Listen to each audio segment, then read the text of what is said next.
Sarah Beckstrom is the National Guard member who died on Thanksgiving, age 20.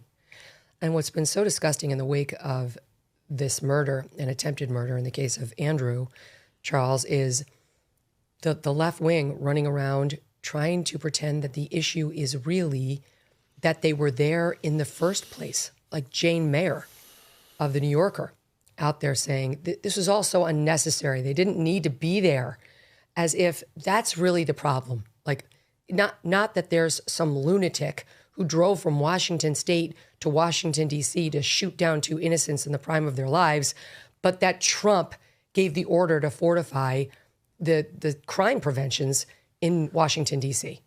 Yeah, it's absolutely outrageous. They make it sound as if the United States staged an unprovoked invasion of, say, Australia, and then these two young people were shot, at which point you would say, well, why were they there?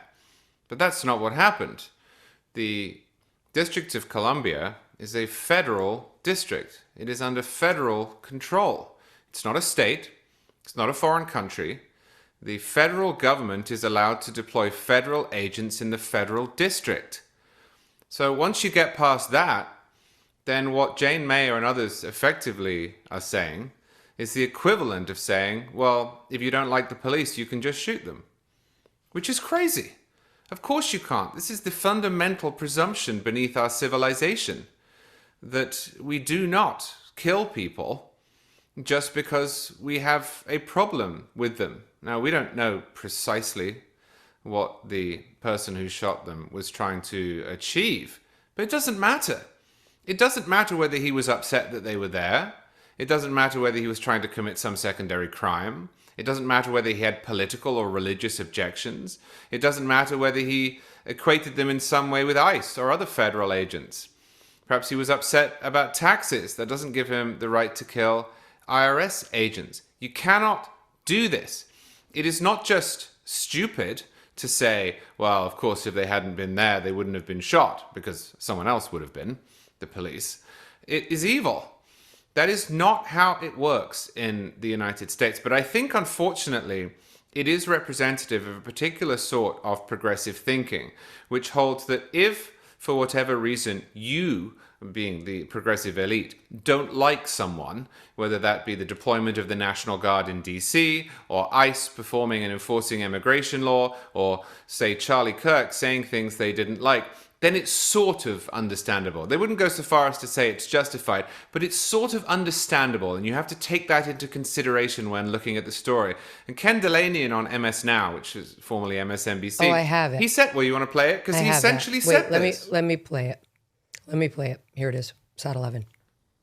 But of course, there's so much controversy happening in the United States right now with ICE, who are also wearing uniforms and wearing masks, and so there's you don't know people walking around with uniforms in an American city. There are some Americans that might object to that, and so apparently this shooting has happened. There's some Americans who might object to that, and so apparently this shooting has happened because people walking around with uniforms, people might object to it, Charlie. Well, so how dare he say that? How dare he say that? As I say, he's not going to come out and say it was justified or they came close. He's going to hint at it. There are all manner of things that I object to, Megyn. I don't like the federal income tax. I don't like Obamacare. I don't like some of our gun control laws.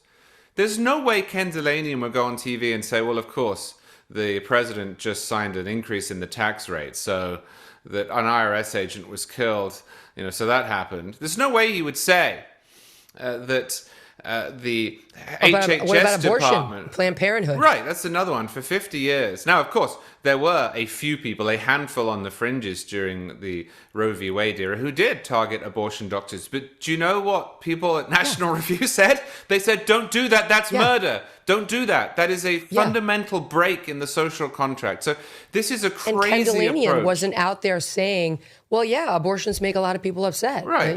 He wasn't saying that. Right. It only works one way, Rich, and it's obvious. And it's like, to me, the difference is between, as a lawyer, cause and fact and proximate cause.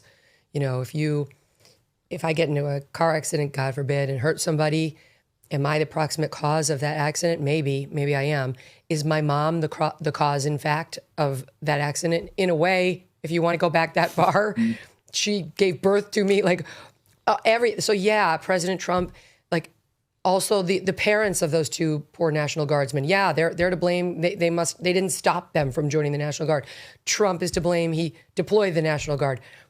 Maybe their coffee maker was to blame because had it not worked that morning, they would have been 5 minutes late. It's like you don't spend time in the cause and fact place. When you're a news person, you talk about the proximate cause of what led to this terrible thing. And by anyone's measure, there is one person and one person alone to blame for this.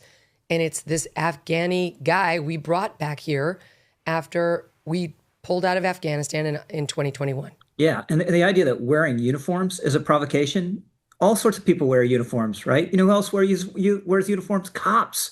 Cops are ambushed. Several years ago under de Blasio, there's a cop sitting in his car in Queens and was shot in the head. Are we supposed to say, oh, he should have parked there? Or he shouldn't have been in the car? Or those Dallas officers in that awful ambush that, 15, 12 something, shot, a number of them killed. Was it their fault? Should they have not been there? Some people don't like police. Maybe it was their fault. So this is hideous stuff. And maybe one effect from this will be that it actually humanizes the National Guard members. They aren't going to these cities cracking heads. They're not some alien force. They're by and large young people, upstanding, patriotic, want to do their duty. And what they're doing largely in Washington, D.C. is providing a symbol of public order. That in no way justifies any act of violence against them, any harassment against them, and of course, in no way justifies murdering them.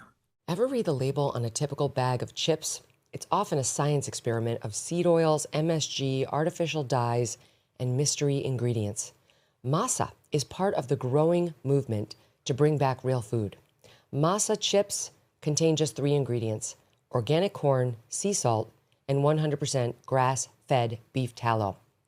Not only do these chips avoid the bad stuff, they also taste delicious too. Snacking on Masa chips is nothing like eating regular chips. With Masa, you feel satisfied, light, and energetic with no crash and no bloat.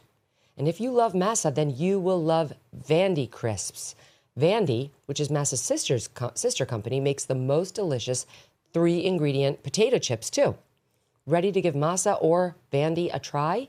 Use code MK for 25% off your first order at masachips.com or vandycrisps.com, or simply click the link in the video description or scan the QR code to claim this delicious offer. Don't feel like ordering online? Masa and Vandy are now available nationwide at your local Sprouts supermarket.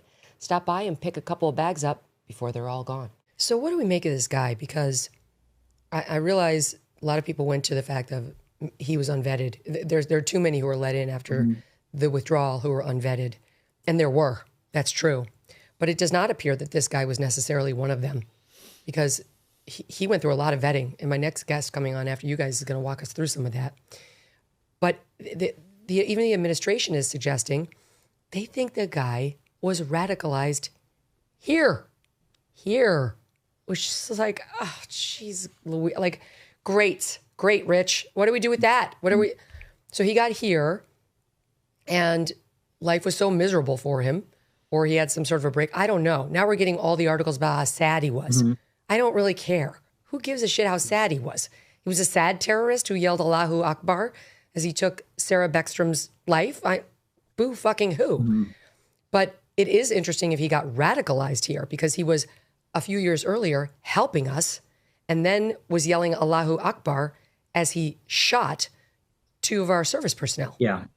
So it's very hard to see how you filter out for this, right? If he either had a mental break or he was radicalized once he was here, or a combination of those two, it's very hard to vet for that. And my take, we talked about this before, is we just need fewer numbers. You make fewer mistakes if you're letting fewer people in in the first place, and we should be very cautious about people from alien cultures. I think there should always be a humanitarian element to our immigration policy, but refugees from, maybe we'll talk a little bit about Minnesota too, from Somalia are going to have a hard time assimilating. It's a totally different culture. Somalia doesn't have anything to do with us. There's no reason we should be giving asylum to those people, or that if they're refugees, they shouldn't be going someplace nearby Somalia where they might speak the language, where the culture is familiar. Yes. And it would be easier for them to go back. That's supposed to be part of the process. You hope refugees eventually return to their native country, and it'd be much easier for a Minneapolis to assimilate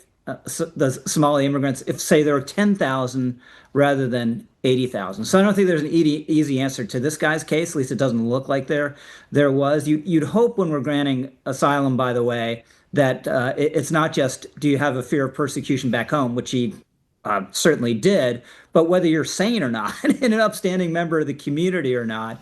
And with the Trump administration kicking the tires now in the asylum process, you hope that's something they're looking at. Well, there was this group that was monitoring him, Charlie, this like immigration, I don't know what it's called. It's got some long official sounding name, but it wasn't really a governmental organization. It was a left-leaning organization that realized he was suicidal. And as far as I can tell, told no one. Did not, it's problematic because to the points that Rich was just making, you bring these people who have a totally different background, totally different upbringing, who, let's face it, grow up in a place where the jihad is very frequent, common, familiar, and not nearly as frowned upon as it is here. And then you unleash them in the United States, even when they were so-called good guys, with only a left-leaning bleeding heart, like checking in on them every once in a while. And are we totally shocked that this is what happened? Well, also, although of course it is not the case that most people who come here from Islamic countries are radicalized, they are more likely to be radicalized than, say, me. Because they come from a background in which the messages they're receiving are normal. If somebody came up to me and started talking about radical Islam, I think I would look at them funny.